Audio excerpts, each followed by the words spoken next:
Have you ever experienced a sudden lateral tilt in your entire world? As if everything you believed to be true, every conviction, every sliver of trust had suddenly fallen apart before your eyes. When I received that film from Uncle Jim, that is what transpired. It appeared in my messages with the following brief message: Lauren, you must see this. I was unable to remain silent any longer. I clicked play, curious. At that moment, I felt the floor give way beneath me. My parents and my older brother, Matt, were seated around our old kitchen table in Phoenix, the golden warmth of the Arizona sun shining through the windows, illuminating their faces. It was an environment filled with comfort and warmth, a place where I used to feel like I belonged, where I shared meals and laughed. Nevertheless, what are they saying? They cut through all of that like a blade. My mother snarled, Lauren only helps because she owes us, in a tone of contempt I hadn't heard since I was a teenager.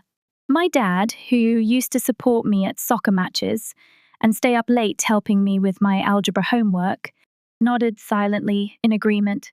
After everything we've done for her, paying the mortgage is the least she can do, he said. Matt, my brother, then sneered, yeah, and she acts as though she is doing us a great favor. What? A joke. I was having trouble breathing.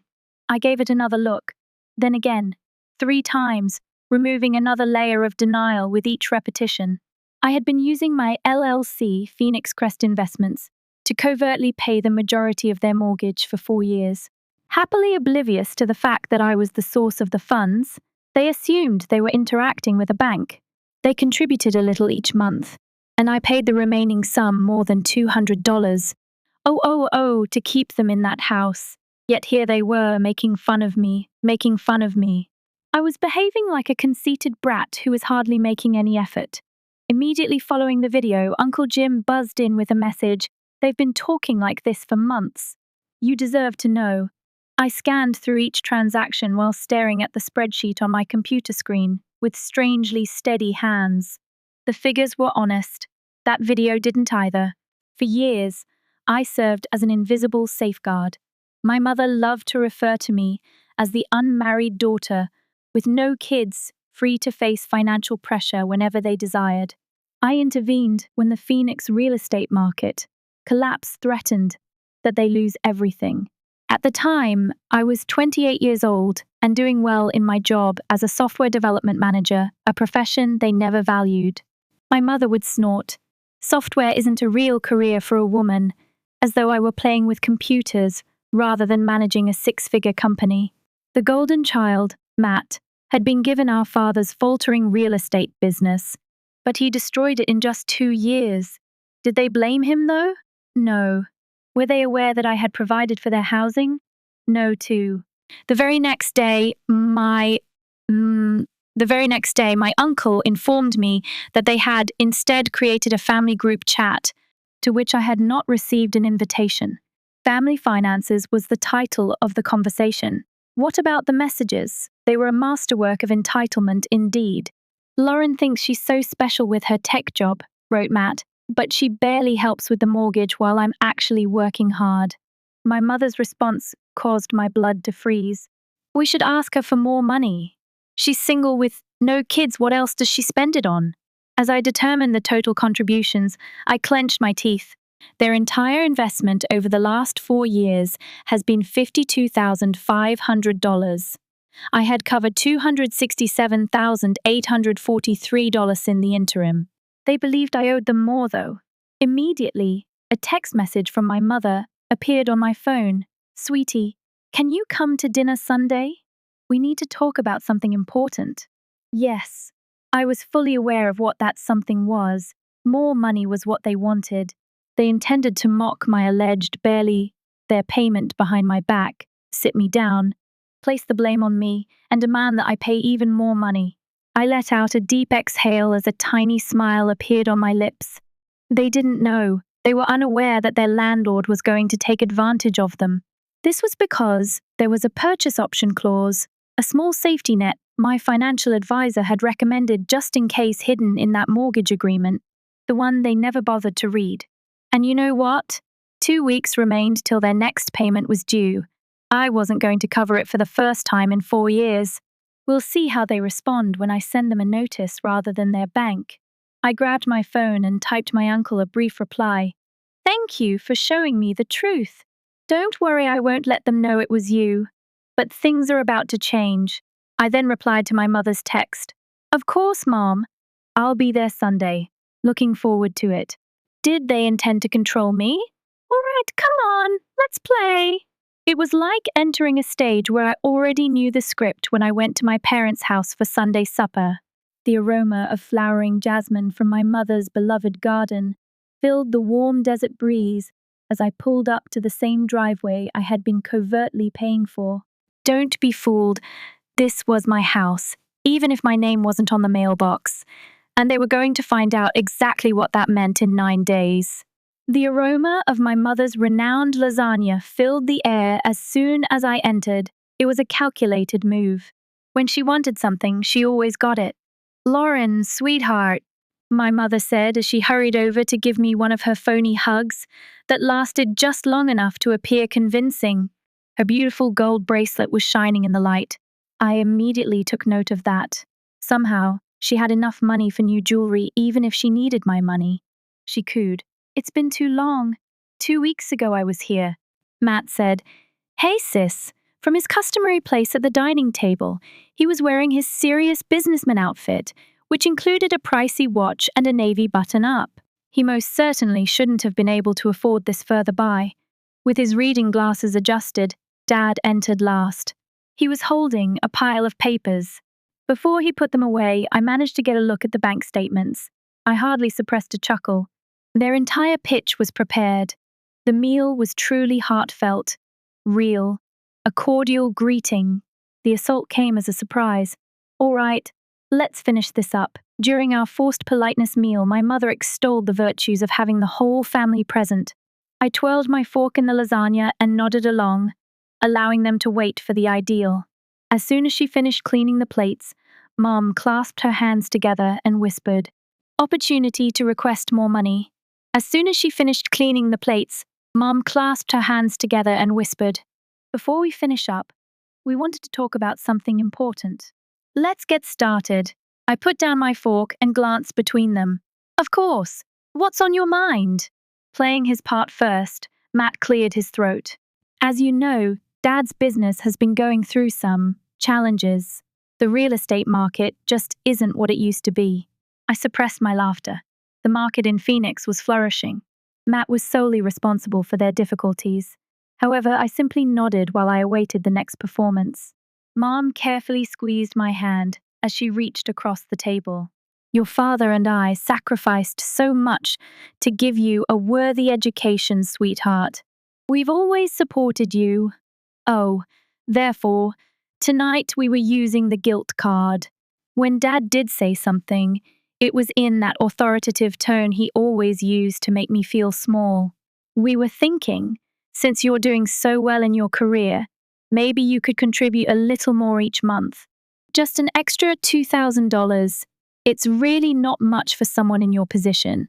I took a slow drink of my wine, enjoying the flavor, while allowing the silence to grow tense. Did they want an additional $2,000? Could they have been unaware that I was already spending more than $5,000 a month? I nearly wanted to inform them, nearly, but the fun would be ruined. I'll think about it, I murmured at last, maintaining a neutral tone. Matt laughed. I sneered, in fact. Come on, Lauren, we all know you're doing fine. Unlike some of us, who are actually working hard to keep this family's legacy alive. I gave him a slow, knowing smile. You're right, Matt. Sometimes, people get exactly what they deserve. For half a second, his grin wavered. Excellent. I excused myself to the restroom after supper, but I purposefully avoided Dad's office. The door stood open a little, and within, Matt's and my parents were crowded close, speaking to each other. I paused, listened, and what I heard stopped me in my tracks. Matt said, She's not going to help. Did you see how smug she was? Sitting there, acting superior with her tech money while we're struggling? The word patience, said Dad. We have another option. Remember those financial documents I found on her cloud storage? Someone had spied on my data. LD on. What? Mum let out a gasp. You mean that LLC she's been hiding money in? They had intercepted my data. I used their Wi-Fi during my most recent visit. My cloud had synced itself. Phoenix Crest Investments was visible to them. They also believed that I was hiding some sort of money stockpile from them. Dad went on. She's been squirreling money away instead of helping us. She seemed to be experiencing nausea, was filled with nausea, refuses to pitch in, will remind her about that little situation in college. I felt sick to my stomach. I understood his meaning beforehand. My parents' check bounced when I was having trouble paying my tuition years ago. They couldn't offer me any money. I took out a loan from the family company account with Dad's approval, and I paid it back in full within a month. I could even prove it with emails. Now, however, they intended to fabricate the tale in order to extort me. Then Matt uttered the words that transformed icy treachery into unbridled anger. If that doesn't work, we could always contact her company's HR.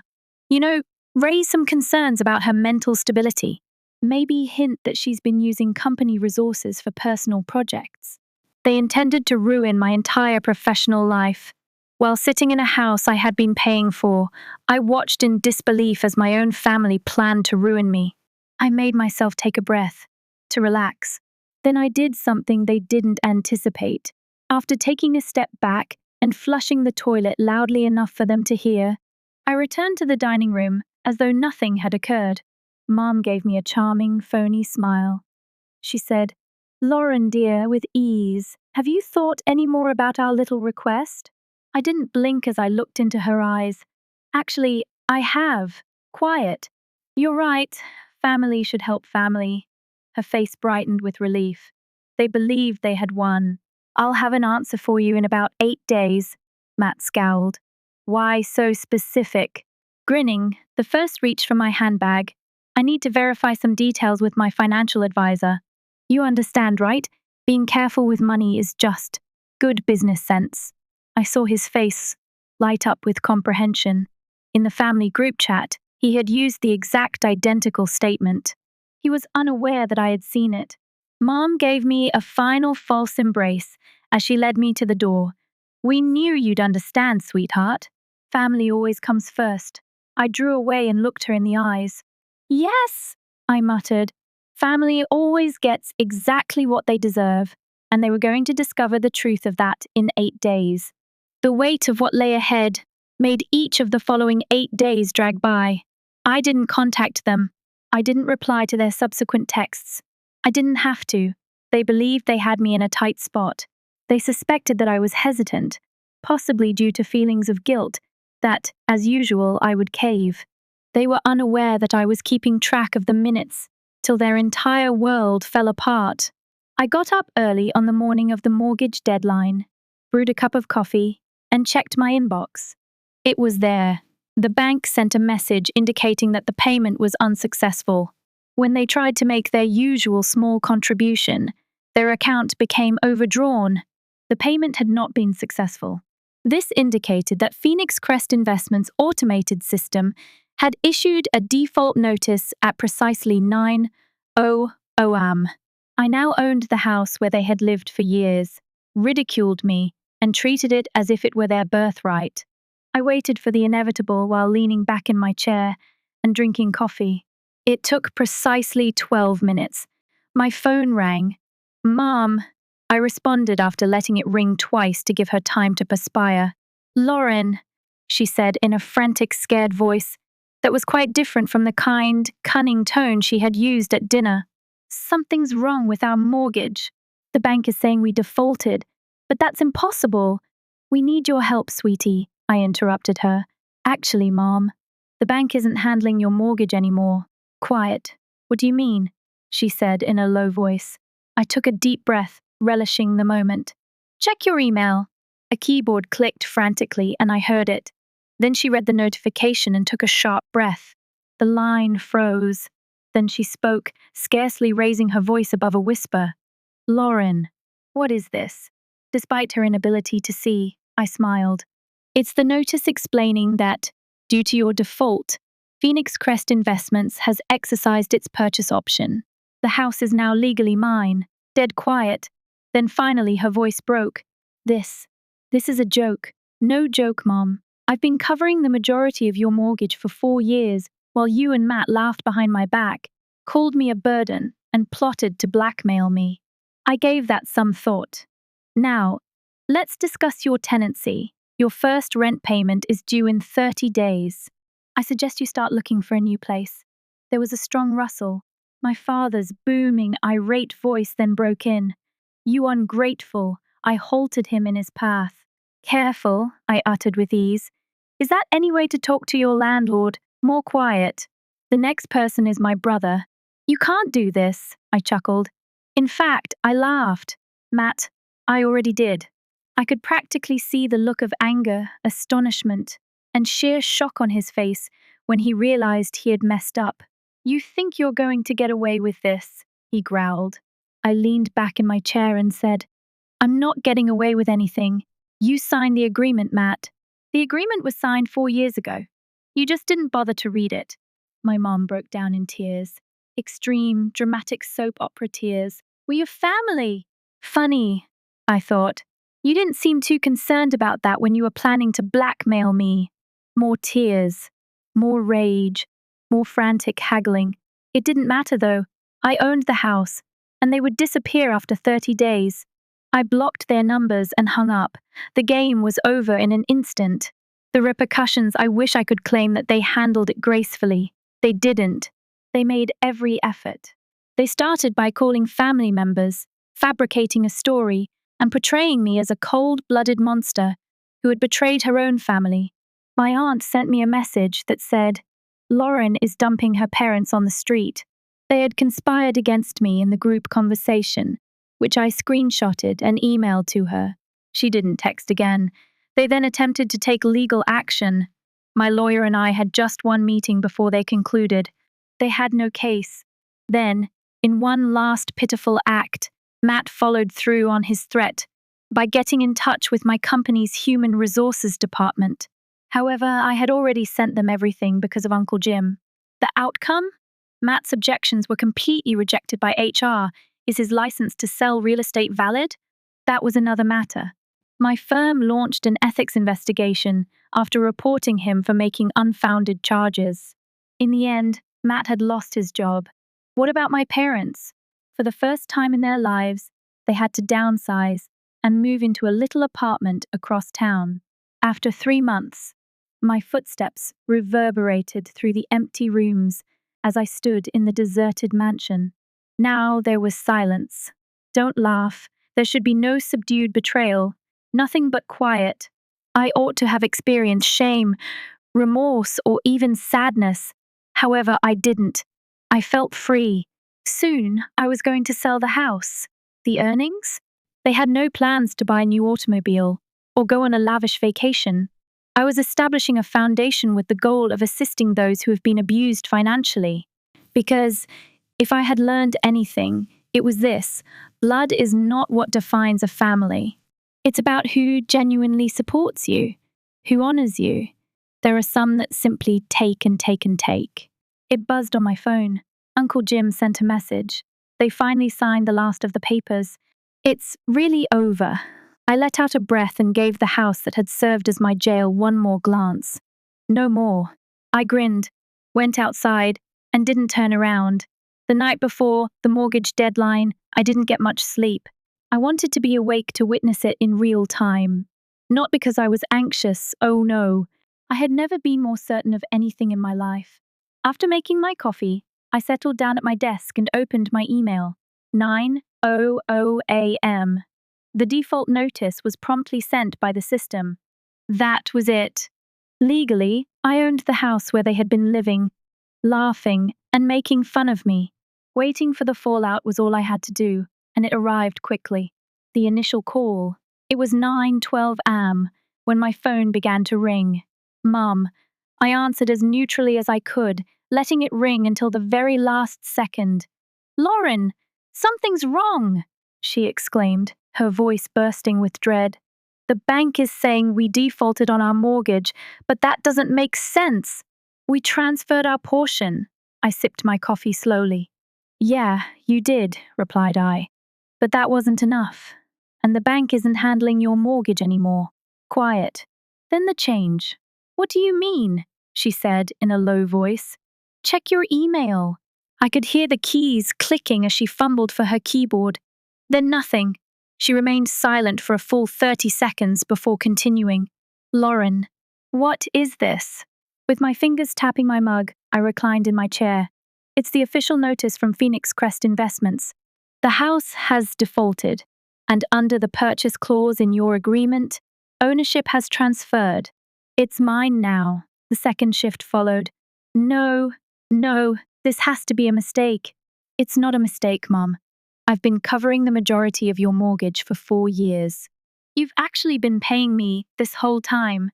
I could hear her having difficulty processing everything, as if the reality was too much for her brain to handle. Then she became abrasive. You set us up, I chuckled. In fact, I laughed. I gave you a roof over your head, and in return, you called me a burden. You said I owed you. You plotted to blackmail me. So no, Mom, I didn't set you up. I just finally let you deal with the consequences of your own choices. Then the actual outburst occurred. She yelled for her father to answer the phone. The line roared with Dad's voice. Lauren, you listen to me, I interrupted. No, Dad, you listen to me, though. You signed the agreement. You didn't read it. That's not my fault. That's yours. Silence for another beat. Then Matt arrived. He yelled, You can't do this! It seemed as though a sudden outburst would resolve the issue. It's already done, Matt, I responded softly. The understanding, that's when it finally dawned on them. Their home was mine. The way the air was drawn out of the call was audible to me. For a whole 10 seconds, nobody talked. Then my mother's voice returned, low and almost begging. Sweetie, we're family. Family doesn't do this to each other. She wanted to use the family card now, huh? I nearly burst out laughing once more. Funny, I replied, because I don't recall you thinking about family when you were calling me a joke in your little group chat. Quiet. And then her last desperate move. We'll pay you rent. Well, they knew now. They realized now that I was in complete control. I waited for a long moment before responding. Rent is due in 30 days. I suggest you start looking for a new place. I ended the call, and I felt free for the first time in years. The repercussions, they didn't like it, of course. The campaign of smears began almost immediately. Relatives bombarded my phone, and I received angry texts accusing me of ruining the family and being greedy. I dealt with it the same way I dealt with all the other mess they had given me. I choose to disregard them. They then attempted to take legal action. I didn't have to go to court. My lawyer and I had one discussion, and as soon as they realized they had no case, they promptly backed down. Then their last maneuver. Matt did, in fact, carry out his threat. He tried to make it seem like I was unstable, stealing company resources, or whatever else he could think of when he called the human resources department of my workplace. He was unaware that I had already forewarned my supervisor and presented black and white proof of everything, including his own statements. HR immediately ignored his complaint.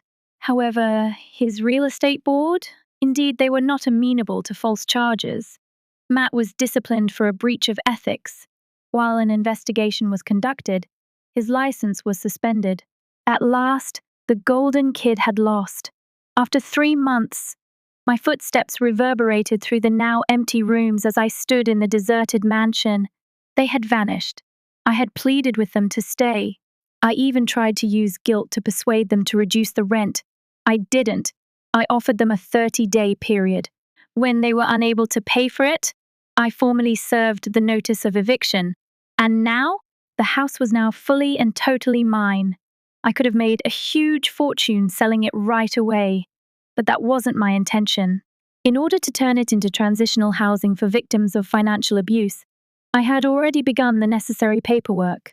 Because if there's one thing I've learned, it's that sometimes the people who hurt you the most are the ones closest to you. It buzzed on my phone. Uncle Jim texted. They finally signed the last papers. It's really over. I gave the mansion that had formerly been my burden one final glance. Then, without turning around, I went outside, shut the door, and left. I assumed it was finished. I believed that they would eventually accept their fate and go on after the eviction was completed. The house was empty, and they were forced to confront reality. I ought to have been more aware. Because they're liked by people, they don't simply put up with the consequences. They engage in combat with them. What happens when they realize they've failed? They get desperate. The final attempt, following the eviction, the first several weeks were pleasantly tranquil. Please refrain from making any phone calls. Don't text. There is nothing but silence. After that, a note showed up in my mailbox one morning. The package did not include a return address. The only thing written in my mother's handwriting was my name. I considered discarding it. However, curiosity prevailed. I ripped it open, unfurled the letter, and rolled my eyes at once. The guilt trip was 4 pages long. The typical hits. How could you do this to your own family? We sacrificed so much for you. Your father's health is suffering because of the stress. We're struggling, Lauren. Do you even care? The grand finale follows. You'll change your mind and sell us the house back at a reasonable price, if you still have any heart. In fact, I erupted into laughter. Sell the house back to them? Was this the same house where they had mocked me? The same home they attempted to rob me of? No way. Without thinking, I crumpled the letter and threw it in the garbage. And it ought to have ended there. Then, however, they made one final attempt. The last battle, my real estate agent called me 2 days later. Lauren, did you authorize a new buyer for the house? I scowled. What? No, I'm not selling yet. Well, your family just contacted me, claiming you changed your mind. They even tried to wire an initial deposit to hold the sale. I went cold. They were still attempting to get back in. Don't accept anything from them, I added sharply. They have no claim to the house. I understood, she sighed. But you should know, they sounded desperate. My blood was boiling when I hung up. Then, as if on cue, my phone buzzed. Mom. I allowed it to ring. Then Dad arrived. Next, Matt. All of them went to voicemail. But I did notice one message. It was the low, sour voice of Matt. You think you've won? You think you're so much smarter than us? This isn't over, Lauren. You're going to regret this. And that's when I realized. They didn't apologize. They weren't gaining knowledge. They continued to believe they could win this game. At that point, I came to my ultimate conclusion. Burning the final bridge, I took a seat at my desk that evening, opened my laptop, and wrote a final note. It was brief, brutal, final. Subject, no further chances, Mom, Dad, Matt, this ends now. You lost the house because of your own choices. You tried to manipulate me, steal from me, and blackmail me. Even after all that, you still think you can talk your way back in. You can't. I will never sell you the house. I will never give you another dime. I will never be part of this family again. Do not contact me again. I mean it. After blocking their emails and hitting send, I took a deep breath that seemed like it had been inside me for years. That was it. The icing on the cake. The weight lifted. The door slammed, and the bridge was torched. And I was totally free for the first time in my life. The repercussions, I completed my actual house plan a week later. I wasn't trying to sell it. I wasn't going to keep it. I was converting it into a temporary residence for those who had been abused financially. For individuals like myself, individuals who had been duped, guilt-tripped, and exhausted by those who were meant to be their greatest supporters. After discussing the specifics with a non-profit director, the house had a new mission within a month. What about my family? I'm not sure, because I didn't think of them anymore after that. A final word. A few months later, I received one last email. The gift was not from my folks, not from Matt, from Uncle Jim. I am proud of you, kid. They had this coming for a long time. Don't let them drag you back in. As I read it, I grinned. After that, I shut off my laptop, got up, and left everything behind, permanently. I felt light as I woke up for the first time in years. Don't worry. No fear. No more holding out for the next phone call, guilt trip, or deceptive plan. Nothing but quiet and tranquility. I never imagined that my freedom would come from severing my personal ties to my family. But here I was, at last, enjoying my life as I saw fit. The house's last chapter, the first, stood outside the house, which had been my family's residence for more than 20 years. 3 months after the eviction, it felt different, yet it looked the same, because it was no longer a place of entitlement and manipulation. It was superior.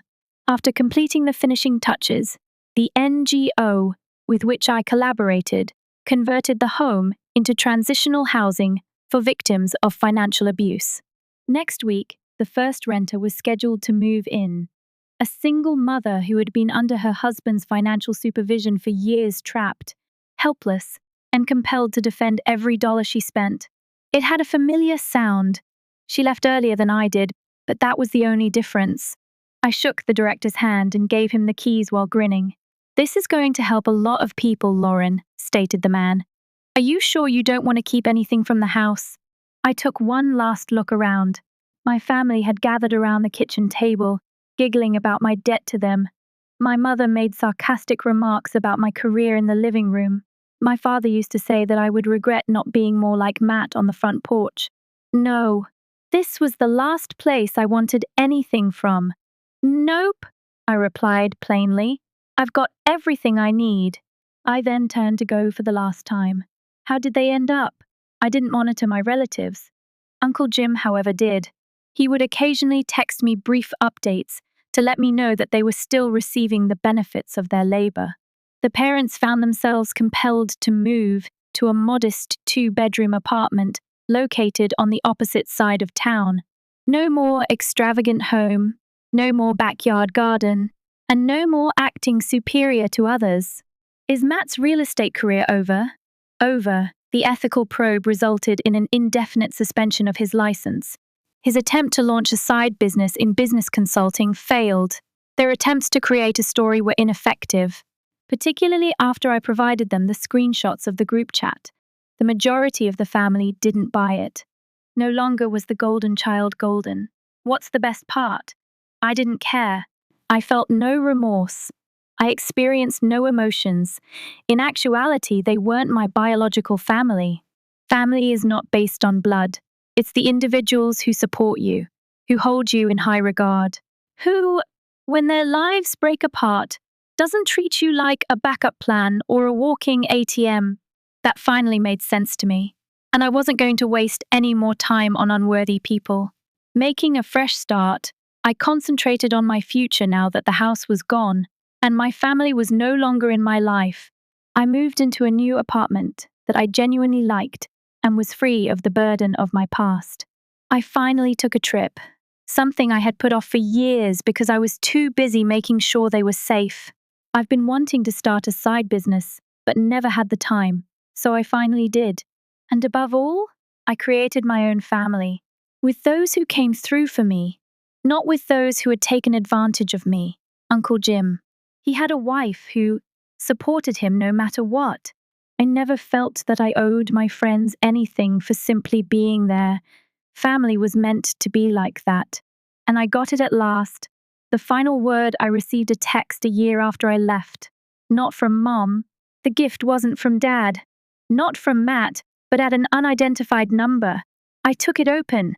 "Lauren, I don't know if you'll ever forgive us, but I hope one day you do. We were wrong. We see that now. If you ever want to talk, we're here." No name. I knew it was Mom, though. I spent a lot of time looking at the message. Then, I removed it. No answer, no rage, no farewell remarks. Nothing at all.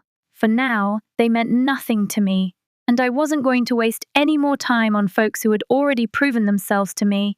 I put my phone down, inhaled deeply, and grinned, because I was absolutely, totally free for the first time in my life, and it was wonderful.